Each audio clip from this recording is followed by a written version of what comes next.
Hi, everybody, and welcome to the Abbey Research YouTube channel. I am Dr. Kristen Donnelly, one of the good doctors of Abbey Research, and we are completely convinced that curiosity is what will change the world because honestly, it's the only thing that ever has. All relationships and stories start with the question, a series of questions, an idea that you're curious about. And one of the things that we are perpetually curious about is other people. So we started this YouTube series here, a podcast, a video cast, a vlog. I don't even know what we call it, but what it is conversations with fascinating people from all walks of life that have something in their world that we should all know more about so that we can understand humanity in general a little bit more, exercising that curiosity muscle that's so important. And today I am overjoyed to be joined by Tara Geraghty, who is somebody I met on Clubhouse, which is an app that you've definitely heard me talk about, but you may not really know what it is. I think of it as a podcast you talk back to or networking in your pajamas. But what it is a beautiful space. Obviously, spaces are multiple. So some people have terrible experiences. I've had beautiful experiences meeting really wise and learned and lovely people like Tara. So briefly, besides being somebody I admire on Clubhouse, she has spent 23 years in leadership development in a team of women from across the nation. She holds a degree in theater and is both a counseling practitioner and REBT certified. She's the founder of Hey Girl You Can, a growing community of over 10,000 women in less than 45 days. No joke. She's also a 5-time TEDx speaker, the author of Making Cancer Fun, A Parent's Guide, has been featured on MSNBC, GMA, Reader's Digest. She's a contributing author to Everyone's Entrepreneur Guide. Guys, this is just so much. She volunteers her time as well as a member of the JLMC and the New Jersey State and Public Affairs Committee. She lives in New Jersey with her miracle kid daughter, Emily Grace, and you can find her online at the links that we will make sure to show below. Tara, thank you so much for joining me. So creepy to have somebody read your accolades and what you do. I have to say that's always so creepy. And I realize now we're talking about that under 45 days. We just hit over 30,000. I think we're at over 31,000 now in our community, which is just, I say that and I'm like, that is crazy. That's so many women. Yeah, it's really exciting. It's really exciting. And Tara and I are talking in the middle of June. So by the time you guys hear this in September of 21 or whenever you hear it, we could be a lot, and we will be a lot bigger. Yeah, my goal is to be almost at 50, is to be at 50,000 by the fall. So well, then it will happen. And as you guys are listening to this, we're at 50,000. I'm a very active and passionate member of Hey Girl You Can. So and the variety of rooms is one of my favorite things. But there's a lot of Clubhouse clubs that are not either growing as fast or as active as Hey Girl. And to me, one of your secret sauces is that you are good at building community. So I would love to, when we talk about a community, what does that mean to you? Yeah, I think there's so much power in having a community. And what I mean by that is that a community is different than an audience. Communities benefit everybody in the community.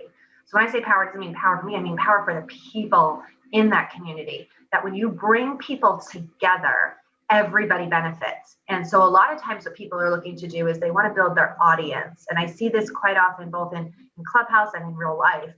And an audience is, if you're on stage, there's an audience. They're just listening to you. They're not interacting with each other. The lights are down. You're the one who's speaking. The spotlight's on you. A community is completely different. A community is everybody's in a giant ballroom networking together. And there's conversations happening that you're not part of, but that you're helping connect these people who are going to find their place. So it is a very different way of looking at things. And I also think that as somebody who builds, I build communities. And so that puts you in a servant leadership position. You are there to serve your community. And when you serve your community well, they will give you back more than you possibly ever can give. That's just the way the universe works, right? When you start to bless other people and serve them, that you're naturally going to get that back. You don't need to be looking for that. And I started building communities years and years and years ago, really without realizing it.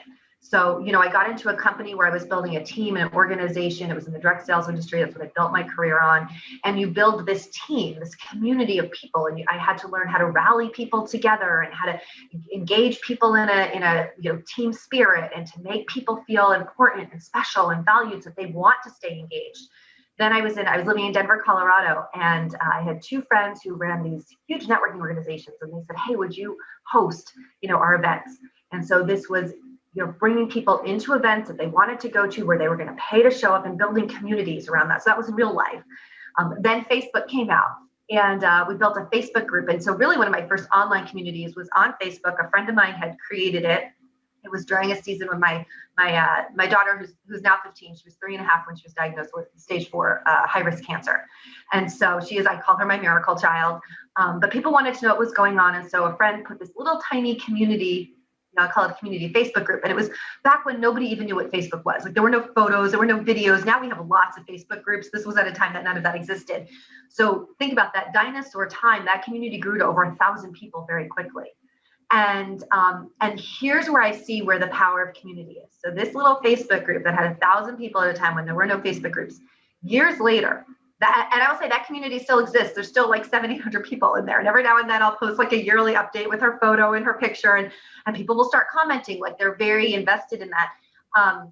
But years later, I had a lot of people saying, you need to write a book. You need to share what you did during this cancer journey with her. People who had worked with us, the nurses, the hospital, friends, they were like, you have to share this. And I really didn't want to. And I got to a point where I felt very called. I felt God was putting it on my heart. I had tools and resources and things that I did that could help other families. But I also had no money.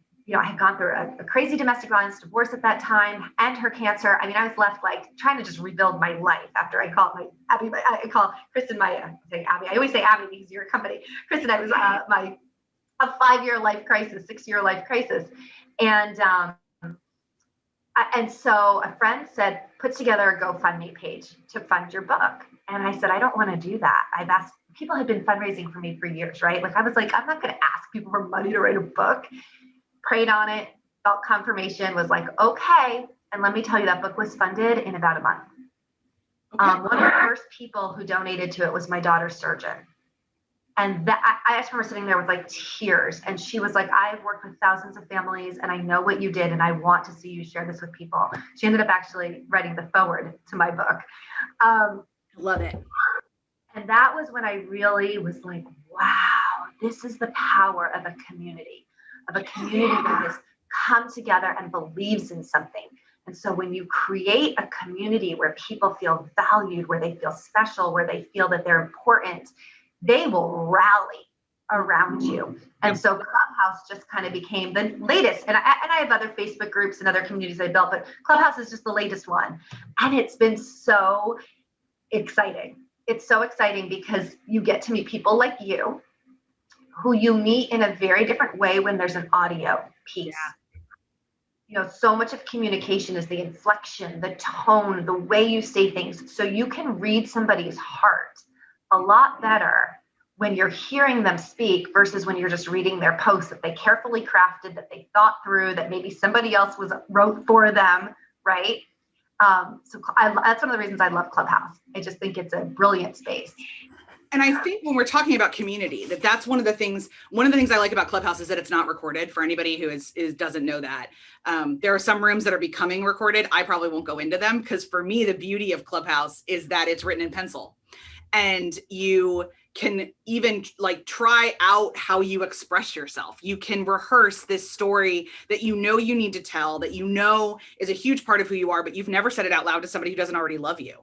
And you have to kind of learn what those words feel like in your mouth. And Clubhouse helps with that in a way that is automatically, you can tell when someone's coming like authentic and somebody's super, super rehearsed and authentic. And then somebody's just like, they're there for the audience, as you have said. Yeah. And so it's really easy immediately, like not even just hearing people's heart, but understanding their motivation almost within like a couple sentences. Yes. And then if they keep talking for 25 minutes, you know that they're not for you. Because it's hard. It's a balance of bringing your authentic self and meeting other authentic selves. And kind of how do we do that? So that leads me to my next question, which is when we think about in the before times, when there used to be massive events, and we're going to get them again, the most of the bigger events would have like speed networking. They'd have like 5 or 10 minutes kind of thing like that. But what you're describing in the idea of creating a space where everyone is talking at a time is a bit of a different vibe. What, as the organizer, what's your mindset difference between gathering an audience versus gathering and networking? And then what are the tactical things you have to do differently? Yeah, and that's such a really well thought out question, because I think you need to be strategic ahead of time. So when I would run in-person networking events, I felt my role as the host was to make sure that everybody who left there felt that they had made one great, genuine connection. Okay. So what's interesting is I had a business, I still have a business, and I was there to network myself. But here's what's fascinating. I never talked about my business, and I never promoted my business. What I would do is I would say, let's say I knew Kim, and I see you come in, and Kristen, you're new, and you don't know anybody in the group, and it's scary to walk into a space where you don't know somebody. Oh yeah. Right? Because we don't like to do things by ourselves, and particularly as women, we don't like to do things by ourselves. I mean, I joke that if we're in a conference and we're sitting together, and I don't even know you, but I have to go to the bathroom, I'm like, hey, do you have to go to the bathroom? Let's go together. Like, we don't even go to can you watch my bag so I don't have to take it with me? a complete stranger, right? And we do this. And so we want to think about, what do we do naturally, right? We naturally like to be together. We historically, people were raised in villages and tribes, and we were connected. And so people crave connection. And we also crave, every single person wants to feel significant and important. Yes. I believe it's a deep, deep need to feel like I have value. Yep. And so as the leader of a community, I believe that my role is to make every single person feel significant and valued. So if you walk into that room and you're new and I don't really know, I'm going to come over and be like, Kristen, thank you so much for being here. And I'm going to put all my focus on you and not on me and my community. So I'm not going to be like, hey, Kristen, I'm Tara, and I'm the founder of the XYZ community, and I'm really excited you're here, and this is what we're all about. I'm going to say, Kristen, I'm Tara. It's so nice to meet you. Thank you for coming. Tell me about you. What made you? And that is such a shift, especially in traditional networking, which is so time sensitive and masculine driven, in that it's speed driven. It's business card exchanges. It's what can you do for me? Not who you are and who are you. How Let me ask you, have you ever done business with someone just because they barked a business card on you? Never. And I'm sure there are people that do, and obviously, or they wouldn't happen. Like, and I think I don't know about that. I actually wonder about that. I don't know that happens. I would say the only chance I could possibly see that being happening is if you were already actively looking for a service that somebody was doing. Outside of that, it's not. I think that people do it.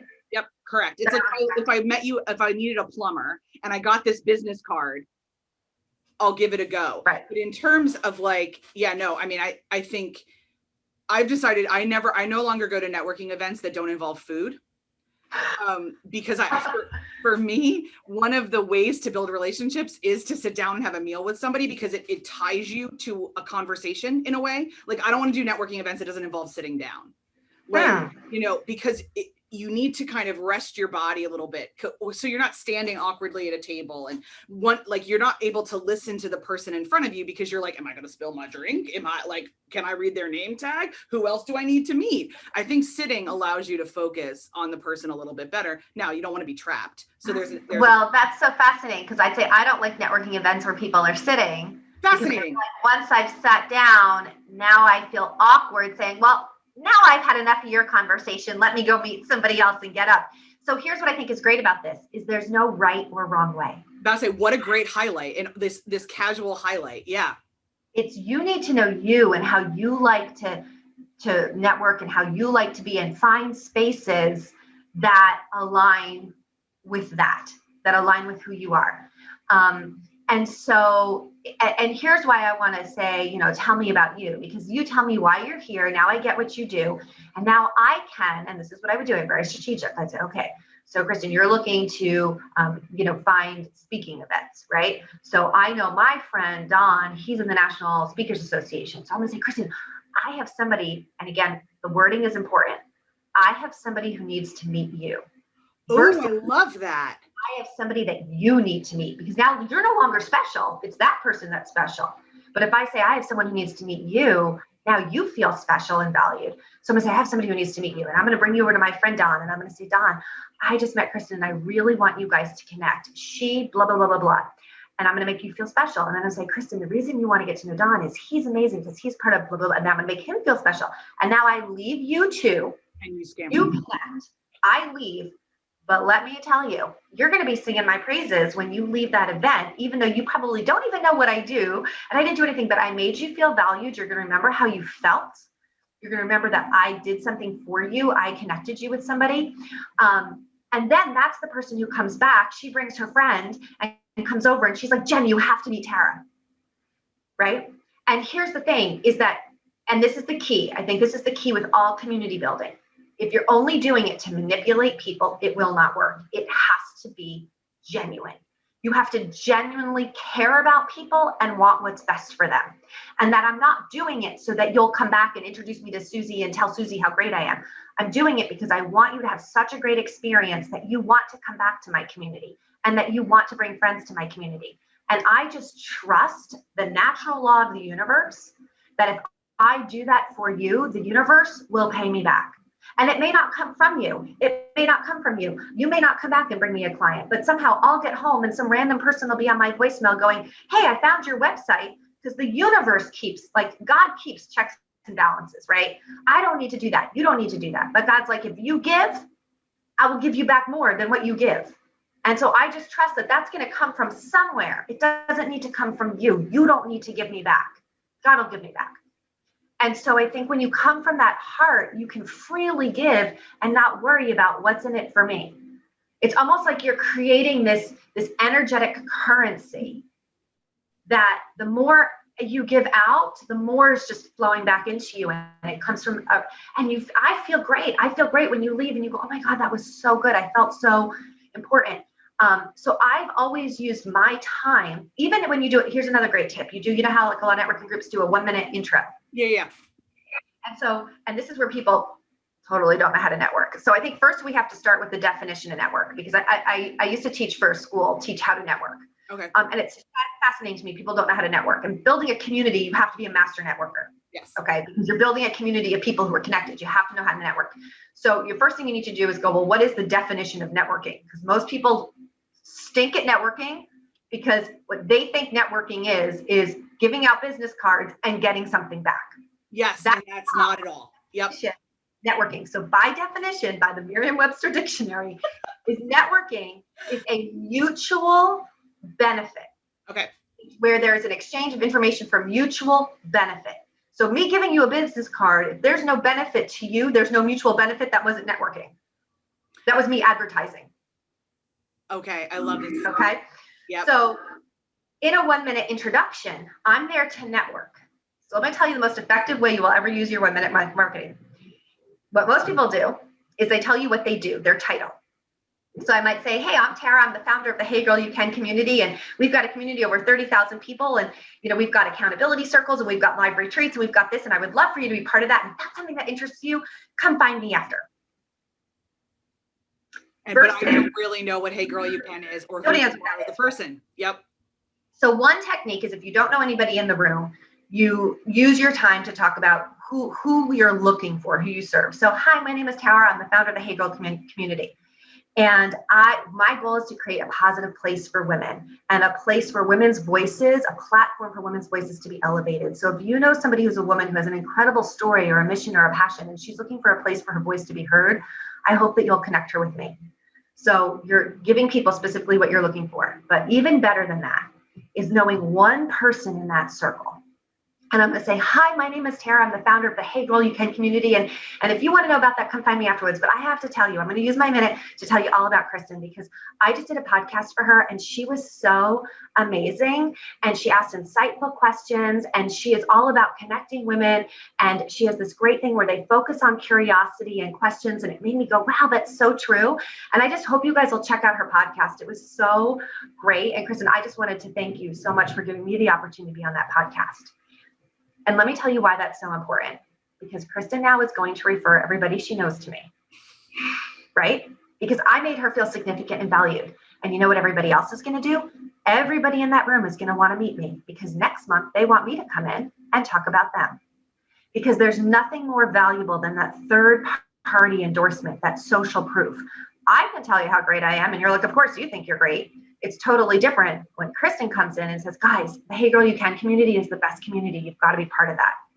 And if you want people to endorse you, then you need to be willing to endorse them. And so I would always use my 1-minute introduction, if I knew somebody in the room, to use that to build them. And again, that social currency, because people all of a sudden now they see you as, wow, Tara's a connector. Yeah. Tara, other people, they're going to want to get to know you because you're the type of person they want to network with, right?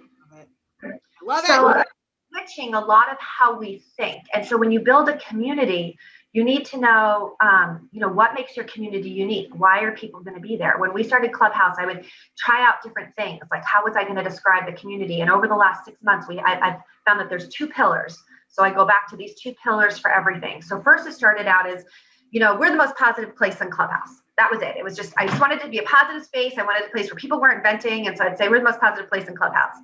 Then that slowly started to evolve. And I'd say, we're the most positive space in Clubhouse. We're a club where we're a space where women feel, when women leave, they feel elevated.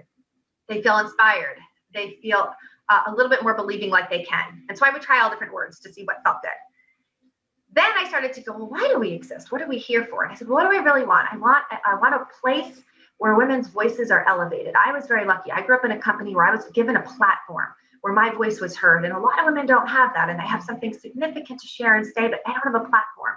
So if I can create a platform for women to be elevated, to have their voices heard. And so from those introducing multiple times, I now have like these 2 pillars that I go, okay, everything is based on these 2 pillars. So when we look at opportunities, when we look at who wants to be maybe a sponsor for the club or a program we want to create, I go, does it align with these 2 pillars? So what does your community stand for? People need to know. And what's been crazy, Kristen, is I'll go into other rooms and people will say, hey, they're moderating their room, right? And they're like, hey, welcome to the Hey Girl You Can community. It's the most positive club on Clubhouse. I'm like, that's right. Like, you need to teach your community members what you're about. Yep. You need to teach your community members what do you stand for so that they can tell other people. I think you also have to really show up regularly because you are the leader of your community. So the community needs to feel like everybody is heard and valued, but you're steering that ship. You're the captain. And your community goes where you want it to go.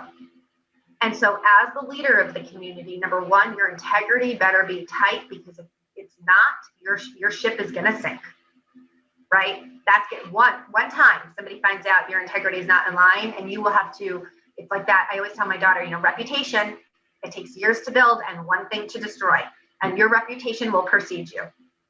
So you can't be one way in one room, another way in another room, one way with this group. It's like your integrity has got to be clear. And I would openly say, it's okay if you don't have integrity. There's lots of people who don't have integrity. You just shouldn't be building a community then. Go join another community. Like, you shouldn't be leading people, right? Yeah. So integrity is number one. And you need to show up regularly. So one thing that we started doing, and I think this really has contributed not just to the growth, but to the connection, people feeling connected, feeling like this is their home, is I was doing a room every Friday, every Monday and every Friday, every week since January, even before we had a club. We started that every Monday, every Friday. So every Monday and every Friday, people were hearing my voice. They were getting a feeling of what we're about, what our community is about. I was talking about this is the most positive place in Clubhouse. Now that has evolved, because I have a lot of people messaging me being like, hey, can I pick your brain? Hey, can we grab a coffee? Hey, can we grab on Zoom? And I was like, oh, I don't want to say no to anybody. I want to say yes to everybody. But the reality is that I don't have unlimited time, right? So a friend of mine, Stephanie, was brilliant. And she said, well, why don't you just show up once a week and just do an open room that anybody who wanted to pick your brain, wanted to come in, they would get you for an hour. And I thought, oh, that's really brilliant. And so now we do a once a week, I call it Clubhouse Coffee with me. And like, I just had a woman who, so for example, we had a girl, Mimi, she's amazing. She's a moderator in our group. And she said, what do you deal with people who are on stage and they don't start talking? How do you kind of lovingly address that? And I said, that's a great question. Everybody needs to know about that. Join me in the Clubhouse Coffee this week and we'll talk about it. And so she came in and we talked about that, but then everybody got trained on that. I just had a girl this week message me and she said, how do you promote your rooms to get them seen? And how do you work on what, like your topics?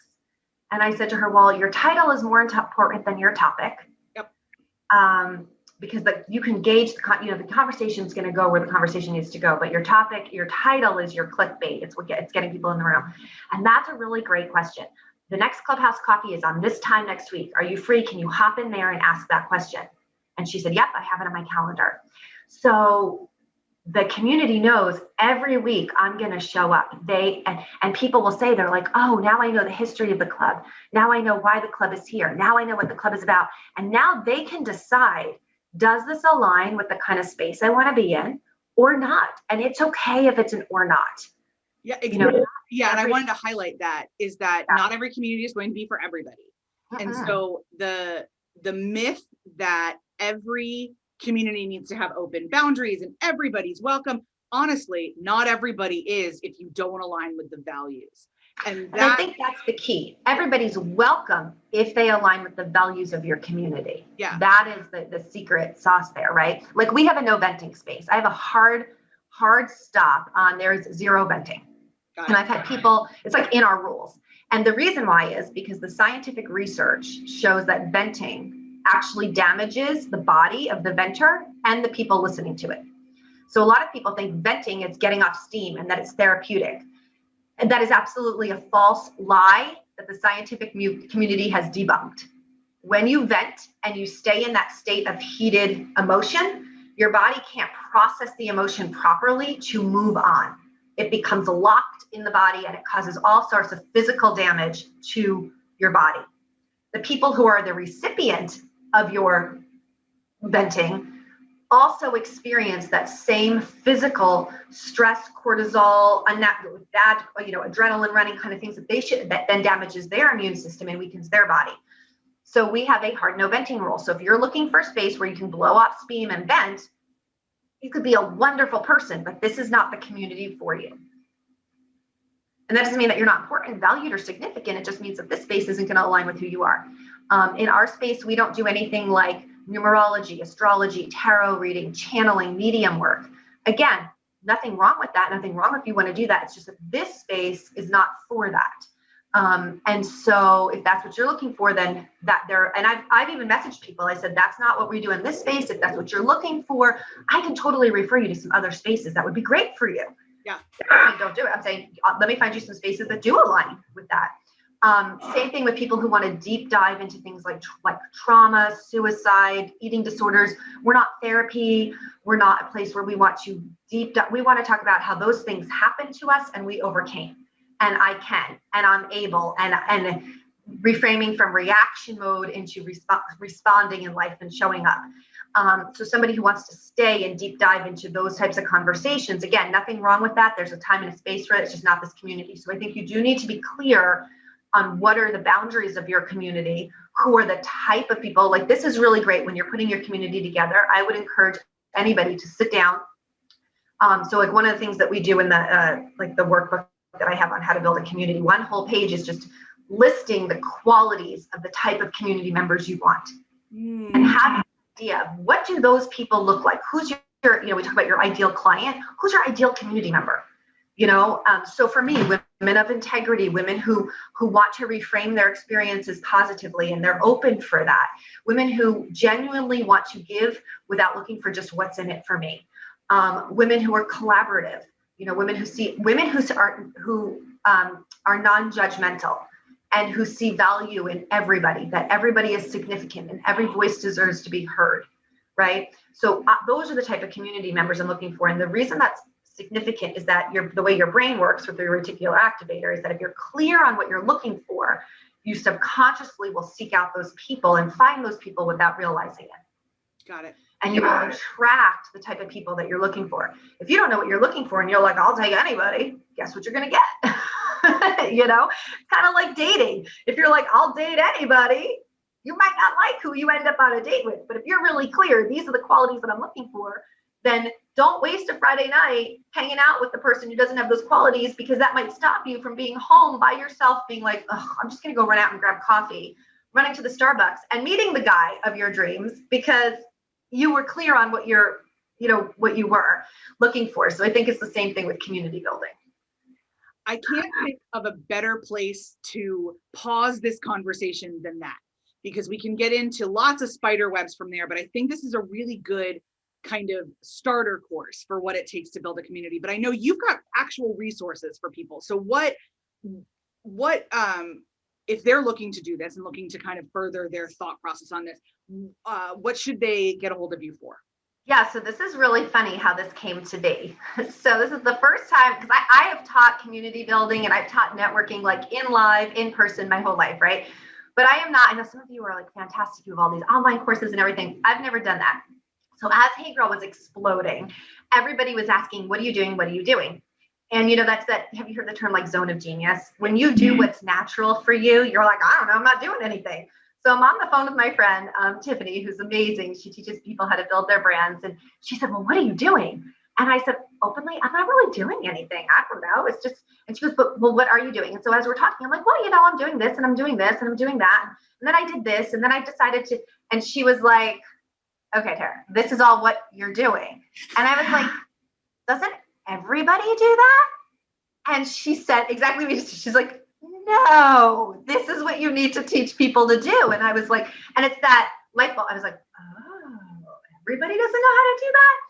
So I thought, all right. So I started to just write down, like, what are the things that I do that I assume everybody knows how to do? And then I put it into like a 22-page workbook. And then I did an online webinar on it. And I was really nervous about the whole thing because I thought everybody knows how to do this. And then I got all these responses back from people going, oh my gosh, this was so valuable. Oh my goodness, I was able to put this in practice right away. I was able to go back to my community immediately and start making these changes that you talked about. So now it's available as a course. But it really came from me being like, really? People don't do that? I mean, even simple things in Clubhouse. I'll give you an example. If somebody would host a room, or even now I'll do this. If I see somebody who's wanting to host a room, I DM that person and I send them a message and I say, Kristen, thank you so much. I saw you're hosting a room coming up. I want to appreciate you for pouring into our community. And then you steer the ship. Remember, I know how I want those rooms run. So when I say, here's my tip sheet on how to run your room. And here's the website so you can get onto our email so that as the club grows and changes and that tip sheet changes, you'll have the newest info. Thank you again. So you're appreciating, then you're steering. If you want to be part of this community, you want to run rooms, here's how you got to do that. And then thank you. And so I thought, again, doesn't everybody do that? Even just, we have what started out as like me just kind of cutting and pasting the same response to everybody who wanted to moderate a room. I finally said, well, this is stupid. Let me just put it on a piece of paper.